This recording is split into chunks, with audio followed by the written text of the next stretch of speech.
Hello learners, in this video we will learn about pollination, fertilization and fruit formation in flowering plants. Flowers attract all of us. They are the most beautiful part of the plant. You already know that flowers do not only add beauty to the plant, they are in fact the reproductive part of the plant.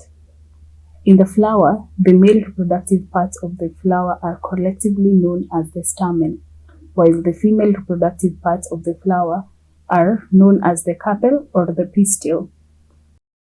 Let us learn about the different parts that make up the stamen and the carpel. The stamen consists of two main parts, the anther and the filament. The anther produces pollen grains. It is the pollen grain that contains the male gametes. A carpel, on the other hand, is made up of three parts, the stigma, the style, and the ovary. The ovary contains ovules, and an ovule contains the female gametes called the egg cell. For fertilization to take place, a male gamete has to fuse with a female gamete to form a zygote. For this to happen, the male gamete has to reach the female gamete. First, a pollen grain carrying the male gamete is transferred from the anther of a flower to the stigma of the same flower of a plant of the same type.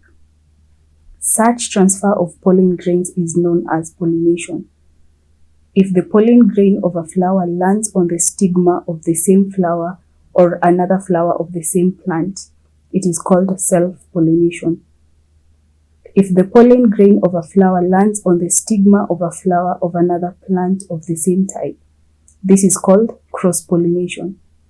Pollination occurs with the help of different agents like wind, water, or insects. Once a pollen grain reaches the stigma of a suitable flower, a tube grows from the pollen grain. This tube grows down the style and reaches the ovary. The male gamete from the pollen travels in this tube and reaches the female gamete present in the ovule. After that, the male and the female gamete fuse to form a zygote. This process of fusion of the male and the female gametes is called fertilization.